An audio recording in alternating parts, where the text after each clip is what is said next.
তপন নামের লোকটির বয়স 50 ছুঁই। সে একজন ট্রাফিক পুলিশ।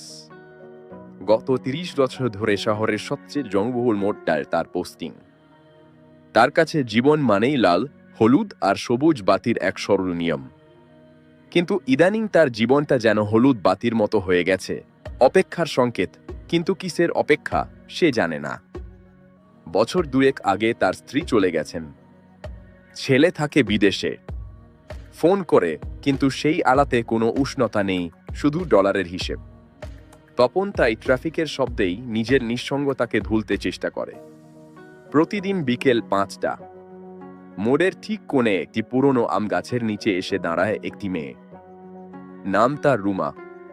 রুমা একজন কুরিয়ার ডেলিভারি গার্ল। স্কুটিতে স্ট্যান্ড করে হেলমেট খুলে সে অপেক্ষা করে একটি নির্দিষ্ট প্যাকেজের জন্য। রুমা যেন তপনের জীবনের ট্রাফিক জ্যামের মধ্যে এক ঝলক সবুজ সংকেত। সে আসে, হাসে, তার কাজ করে চলে যায়। একদিন রোদ বৃষ্টির তীব্র গরমে তপন অসুস্থ বোধ করছিল। মাথা ঘুরছিল তার।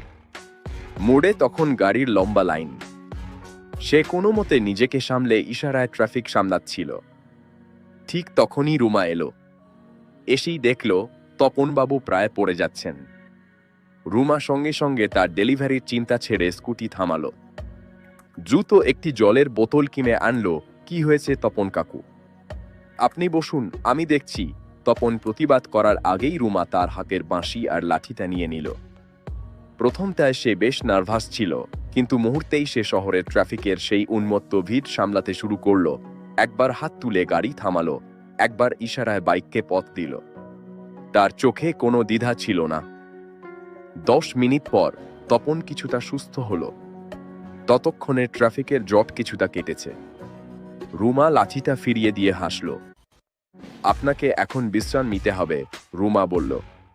আর এই নেন আমার আজকের সেরা ডেলিভারি আপনার জন্য, বলে সে একটি ছোট কাগজের মোড়ক এগিয়ে দিল। তপন বিস্মিত হল। মোড়ক খুলতেই দেখল ভেতরে একটি ছোট বনসাই চারা গাছ। এটা কি? তপন জিজ্ঞেস করল। এটা বটগাছের চারা, রুমা বলল। আমি দেখলাম আপনি প্রতিদিন এই গাছটার দিকে তাকিয়ে থাকেন। বনসাই হলো পুরনো একটা গাছের ছোট করে বেঁচে থাকা। শিকটা একই থাকে, শুধু জায়গার অভাব। রুমা চলে গেল। তপন বনসাইটি হাতে নিয়ে তাকিয়ে থাকল।